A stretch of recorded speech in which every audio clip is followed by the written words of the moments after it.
O tolo é um precursor da sabedoria. Sua ingenuidade aparente é apenas a máscara de uma percepção mais profunda, aguardando o momento certo para se revelar.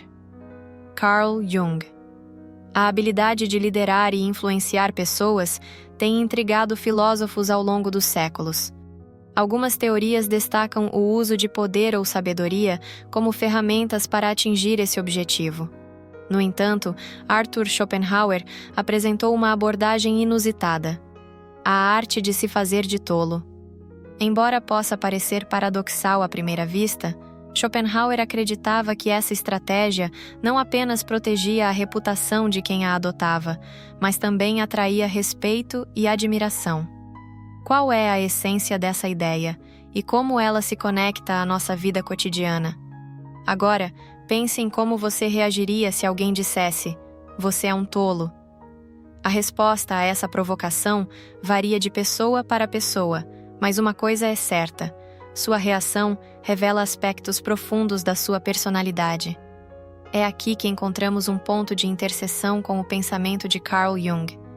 Ele nos apresenta o arquétipo do tolo, uma figura que representa não apenas a aceitação da vulnerabilidade, mas também a abertura para o aprendizado por meio de falhas e experiências. Nesse vídeo, você vai descobrir como aplicar a estratégia do tolo de Schopenhauer na prática social do dia a dia e como observar o arquétipo do tolo de Carl Jung para aprimorar internamente suas imperfeições.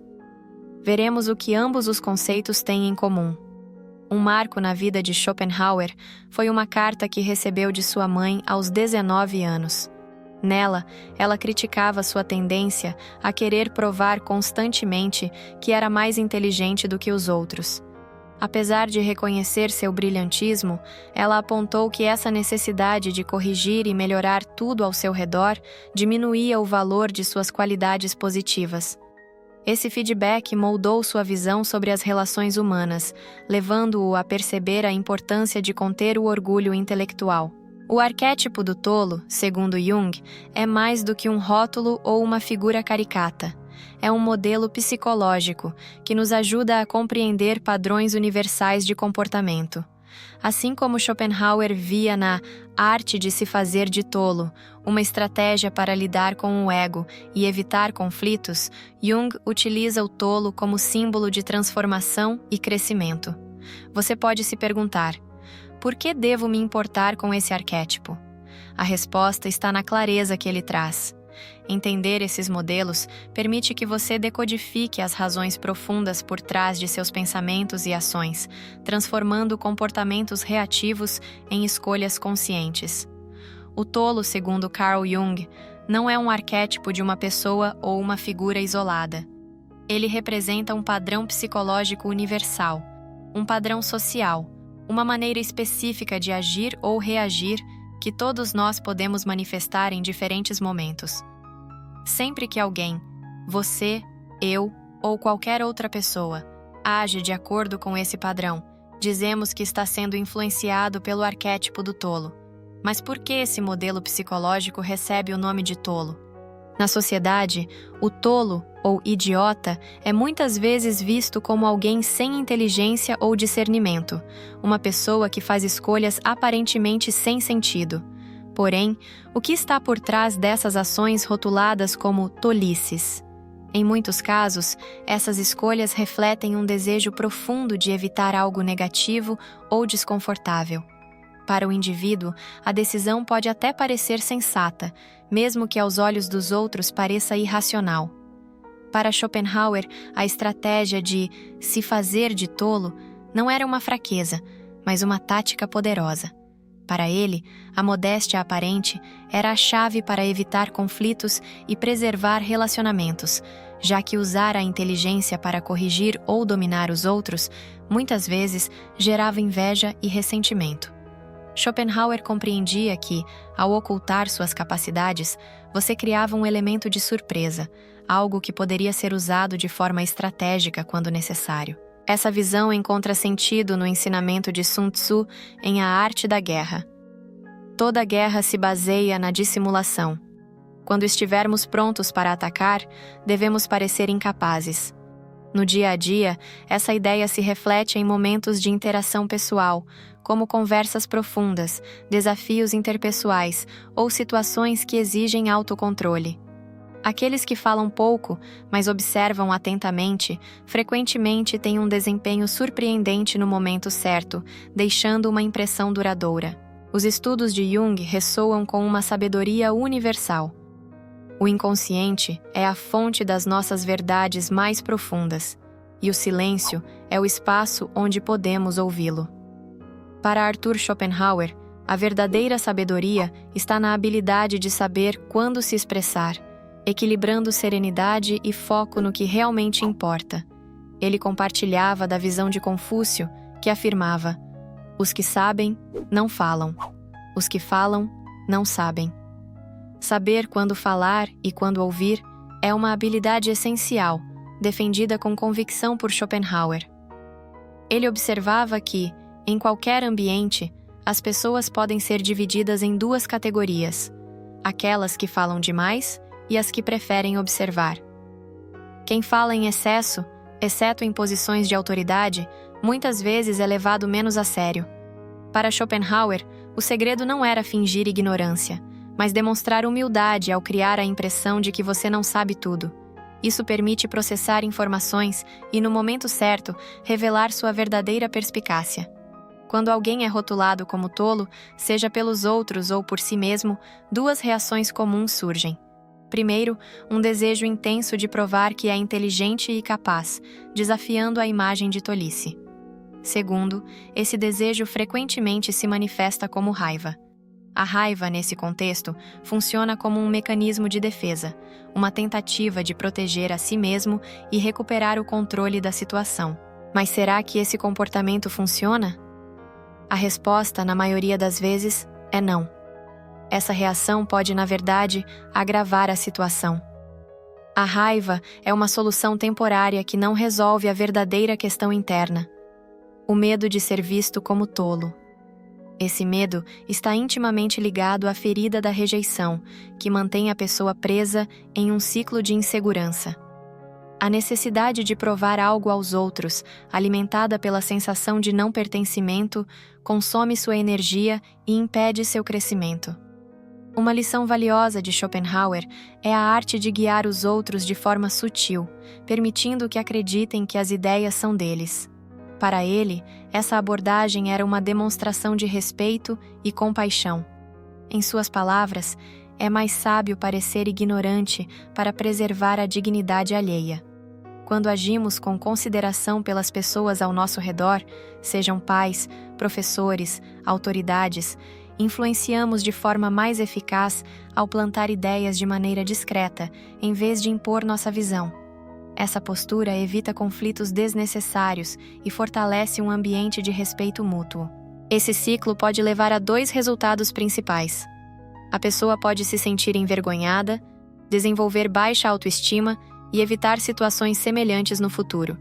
Ou pode adotar uma postura excessivamente defensiva, tentando se mostrar mais esperta do que todos ao seu redor como forma de autoproteção. Nesse caso, ela recorre à arrogância, uma fachada que esconde a ferida da humilhação, tentando mascarar a dor interna e evitar novas exposições. É aqui que surge algo ainda mais perigoso: a sugrofobia. Esse termo descreve o medo irracional de ser visto como tolo ou enganado, o que pode levar a decisões impulsivas e irracionais.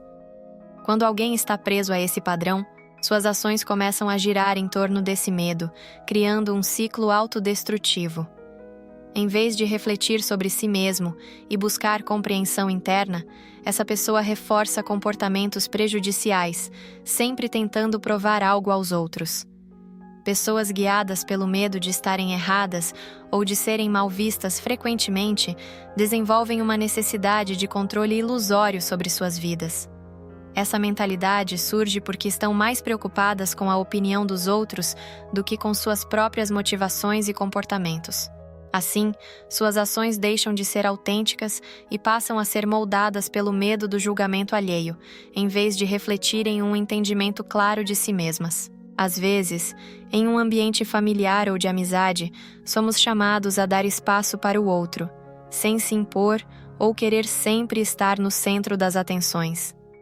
Ao apoiar o outro de forma silenciosa e sutil, muitas vezes ajudamos a elevar a autoestima do próximo, mostrando que a verdadeira grandeza não está em ser o melhor ou o mais sábio, mas em ajudar os outros a se sentirem dignos e amparados em seus próprios processos emocionais.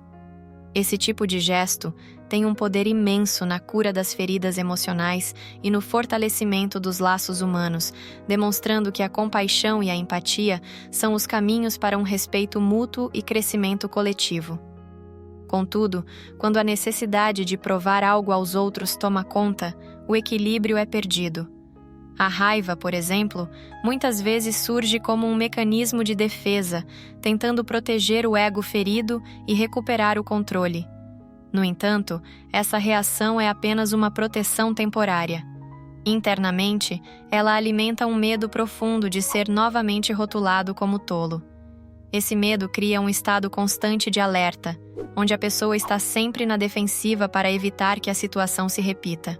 Um dos resultados mais evidentes dessa postura é a busca incessante por validação, aprovação, reconhecimento e admiração.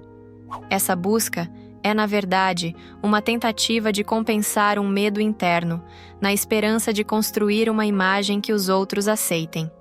Mas será que essa é a vida que você quer para si? Uma existência guiada pelo que os outros pensam, em vez de baseada na sua própria autenticidade e autoconsciência?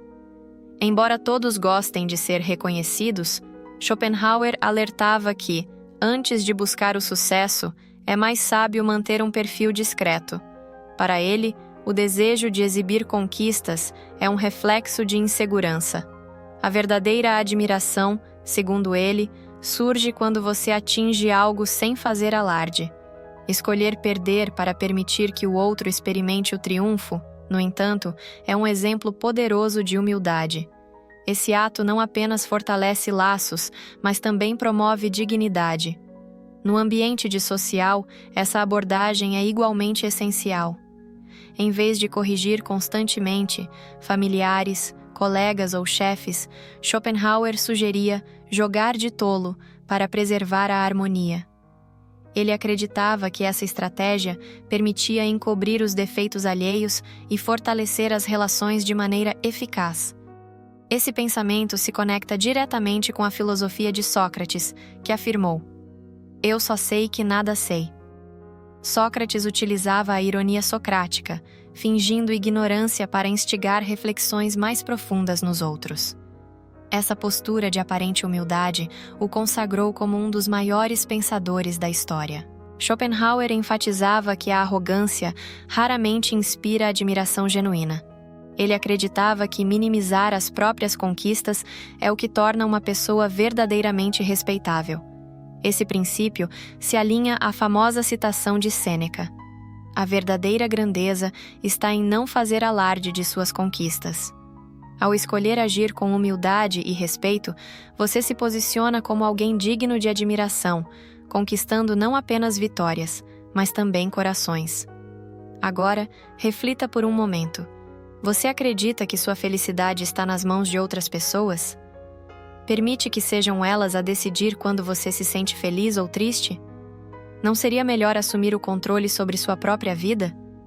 Aqui está algo fundamental. Não se trata dos erros que você comete, mas da forma como você reage a eles. É essa resposta que determina se você cresce ou continua preso aos mesmos padrões. Existe uma saída para o ciclo vicioso do medo e da busca incessante por validação externa. Ela começa quando o tolo, dentro de cada um de nós, reconhece suas imperfeições sem julgamento ou vergonha. O verdadeiro crescimento acontece quando você aprende a se amar e a confiar em si mesmo. A mensagem de Schopenhauer é clara e poderosa. Jogar de tolo pode transformar fraquezas aparentes em forças. Essa prática ajuda a evitar confrontos desnecessários e a conquistar o respeito genuíno daqueles ao seu redor. Como dizia Sêneca, a verdadeira força está na capacidade de permanecer humilde e tranquilo diante da adversidade. Para que você alcance uma vida mais autêntica e equilibrada, é essencial mudar o foco da validação externa, aquilo que os outros pensam de você, para a validação interna, que vem daquilo que você pensa sobre si mesmo. Reconheça o seu valor, porque ninguém conhece isso melhor do que você. Não busque pessoas que lhe digam que você é bom o suficiente. Saiba, no fundo do seu ser, que você já é. Schopenhauer nos lembra. Mas guarda um tesouro em seu coração. A arte de se fazer de tolo exige paciência, autocontrole e a habilidade de enxergar além das aparências. Não se trata de abandonar sua autenticidade ou esconder quem você é, mas de agir com inteligência emocional. Ao dominar essa estratégia de modéstia aparente, você não apenas evita conflitos desnecessários, mas também constrói uma imagem de alguém digno de respeito e admiração. Na próxima vez em que o instinto for se impor ou provar que está certo, tente uma abordagem diferente. Observe, ouça mais e fale menos. Permita que suas ações falem por você. Afinal, como Schopenhauer nos ensinou, o verdadeiro poder reside na humildade. E o sucesso genuíno não é aquele que apenas traz benefícios pessoais, mas o que também inspira os outros a crescerem e se tornarem melhores. Epicteto afirma: a verdadeira riqueza não está nas posses materiais, mas na profundidade interior do ser. Isso, no entanto, não significa que você deva ignorar ou deixar de compreender os outros. Pelo contrário, é fundamental lembrar que a verdadeira autoestima vem de dentro. Ela não pode ser encontrada em qualquer lugar fora de você. Quando você finalmente aceita e aprova a si mesmo, não precisa mais buscar a aprovação dos outros. A vida nos pede para encontrar nosso próprio caminho, mas isso só é possível quando conseguimos nos aceitar por completo, com todas as nossas sombras e luzes. Carl Jung.